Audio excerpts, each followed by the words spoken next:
হিন্দুত্ববাদী গোষ্ঠী বিশ্ব হিন্দু পরিষদ তারা যে বাংলাদেশ হাইকমিশনের সামনে নিরাপত্তা ব্যারিকেড ভেঙে হাইকমিশনের ভেতরে ঢোকার চেষ্টাও করেছে বিক্ষোভকারীরা, আমরা জানতে পেরেছি। এবং সেখানে যে অভিযোগটা আনা হচ্ছে যে হিন্দুদের উপরে, বিশেষ করে হিন্দু যে মাঝখানে মধ্য দিয়ে যে একজন ব্যক্তিকে, হিন্দু ধর্মাবলম্বী একজন ব্যক্তিকে মেরে ফেলা হয়েছে। ঘটনাটা অত্যন্ত নির্মম। তাকে মেরে ফেলা হয়েছে মেরে ফেলার পর গাছে ঝুলিয়ে পুড়িয়ে মেরে ফেলা হয়েছে। অত্যন্ত মর্মান্তিক একটি ঘটনা। কিন্তু ঠিক এই ঘটনার জন্যই তারা যে আন্দোলনটা করছে, যে বাংলাদেশি হিন্দু সম্প্রদায়ের উপর নির্যাতন হচ্ছে, সেটাই কি আসলে বলা যায় কিনা? এবং এই যে টানাপোড়েন চলছে দিল্লির সাথে, আপনি আসলে কিভাবে দেখছেন? হঠাৎ করে দুই দেশের সম্পর্ক তলানিতে নামলো কেন? বাংলাদেশ ভারতের যে সম্পর্ক শেখ হাসিনার সময়কালে ছিল, কিংবা বলা চলে আমাদের পূর্ববর্তী শাসনামলে, সেখানে বাংলাদেশের একটা যাকে বলে যে সার্বভৌম মর্যাদা নিয়ে ভারতের সাথে যে সুসম্পর্ক, সেই জিনিসটা প্রতিষ্ঠিত হয়নি।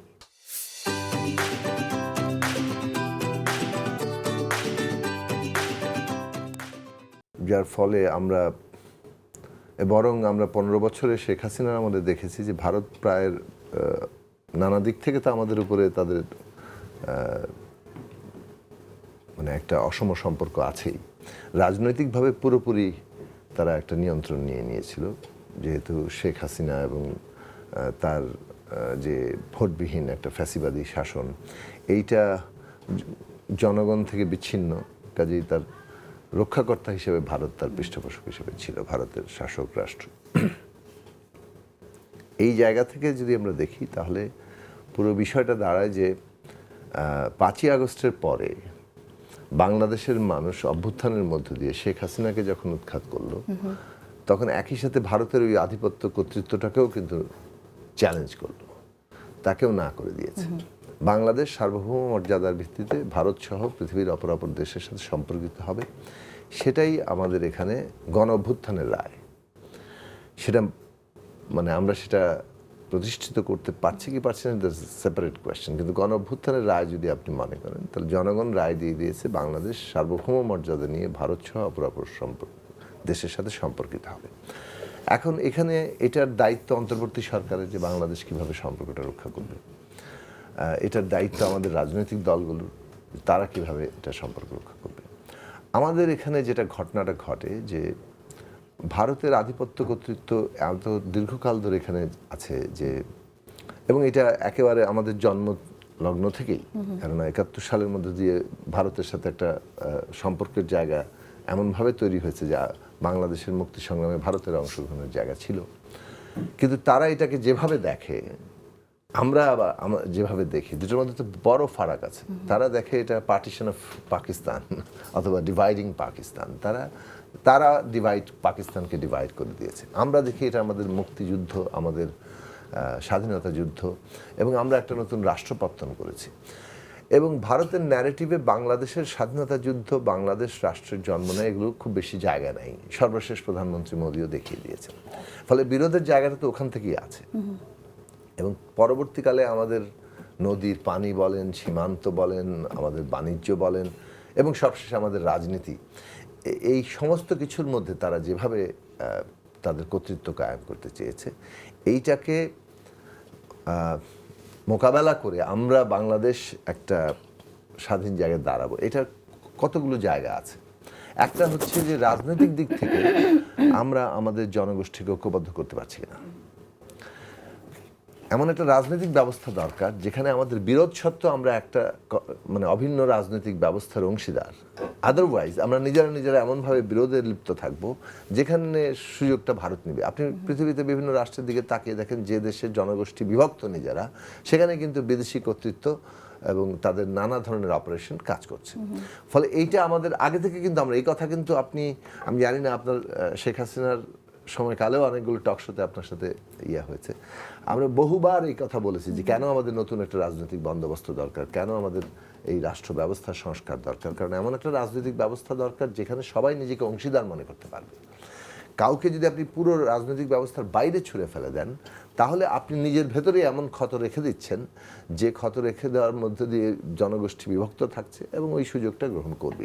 ফলে এইটা আমাদের এখনকার ভবিষ্যৎ রাজনৈতিক চিন্তার একটা গুরুত্বপূর্ণ জায়গা। 2 নম্বর জায়গা হচ্ছে যে আমাদের এখানে ভারতের বিরোধিতার জায়গাটা, মানে ভারত বিরোধিতা একটা রাজনীতির জায়গা হচ্ছে। এইটার ঐতিহাসিক ভিত্তি আছে।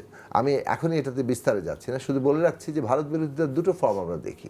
একটা বাংলাদেশের স্বাধীনতা সার্বভৌমত্বের উপর দাঁড়িয়ে, আমাদের জাতীয় স্বার্থের উপর দাঁড়িয়ে ভারতের সাথে সুসম্পর্ক তৈরির চেষ্টা। আরেকটা হচ্ছে না অ্যাজ সাচ ভারত বিরোধিতা, যে ভারত বিরোধিতা আসলে আমাদেরকে অনেক সময় ভারত বিরোধিতার নামে আমরা এটাও দেখেছি যে ভারতেরই পারপাস সার্ভ করা যেন হয়ে যায়।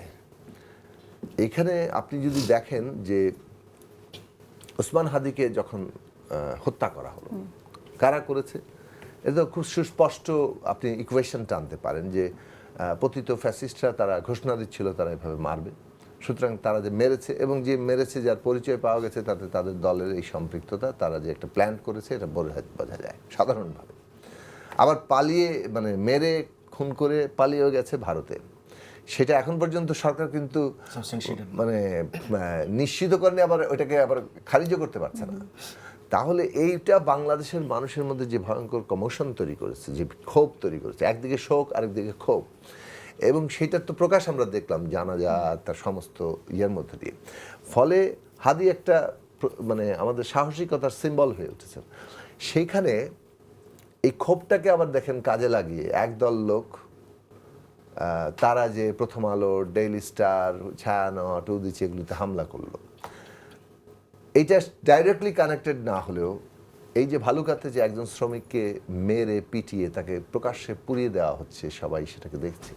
এই ঘটনাগুলো কোন ধরনের মানে রাজনীতি, কোন ধরনের মনোভঙ্গির প্রকাশ করে, যেটা ভারতকে সাহায্য করে যে আমরা এখানে একটা মানে হিন্দু নিপীড়নকারী ইয়া হিসেবে তৈরি হচ্ছি, যার ফলে এটা সার্ভ করে ভারতে যে হিন্দুত্ববাদী রাজনীতি আছে বিজেপি যেটা করছে, সেই রাজনীতিকে সার্ভ করে। আজকে তারা ওখানে কিন্তু এই সমাবেশ বিক্ষোভ ভালুকার শ্রমিক হত্যাকে নিয়েই করছে, নির্মমভাবে দীপু দাসকে। এখন বাংলাদেশের মানুষকে কিন্তু এটা আগে ফয়সালা করতে হবে যে আমরা আমাদের দেশে, মানে ভারত আমাদের এখানে হিন্দু নিপীড়ন হচ্ছে বলছে কি বলছে না সেটা আমরা দেখব, কিন্তু আমাদের এখানে কি আমরা কি মনে করি, আমাদের এখানে কি হিন্দু নিপীড়ন কিংবা বৌদ্ধ নিপীড়ন কিংবা খ্রিস্টান নিপীড়ন হচ্ছে? আমাদের এখানে কি সংখ্যা দিক থেকে যারা কম ধর্ম, জাতি কিংবা অন্য যে কোনো পরিচয়, তারা কি নিরাপদ বোধ করে? এইটা বাংলাদেশের এজেন্ডা হওয়া উচিত। আমরা আমাদের রাষ্ট্রকে যদি প্রত্যেক নাগরিকের মর্যাদার জায়গায় গড়ে তুলতে পারি, বাইরের প্রোপাগান্ডা দিয়ে ওরা নিজের পলিটিক্স করার চেষ্টা করে। এবং আমি আবারও বলছি যে ষড়যন্ত্রটা করতে পারছে কিন্তু কারণ এখানে ওই ধরনের পৃষ্ঠপোষকতার রাজনীতিটা আছে। চূড়ান্ত মানে একটা সাম্প্রদায়িক বলেন অথবা ওইটাকে পুঁজি করে পলিটিক্স করার যখন ভিত্তিটা থাকবে, তখন বাইরের লোক এসে এখানে ইনফিল্ট্রেটর হিসেবে কাজ করতে পারে। ফলে বাংলাদেশে যে অন্তর্ঘাত হচ্ছে, ভালুকা এটা প্রমাণ করেছে কেন এইভাবে এটা জিনিস হতে পারে। পুরোটাই সবকিছু স্বতঃস্ফূর্ত, এটা কোনো বিবেচনা করার কোনো জায়গা আছে বলে আমি মনে করি।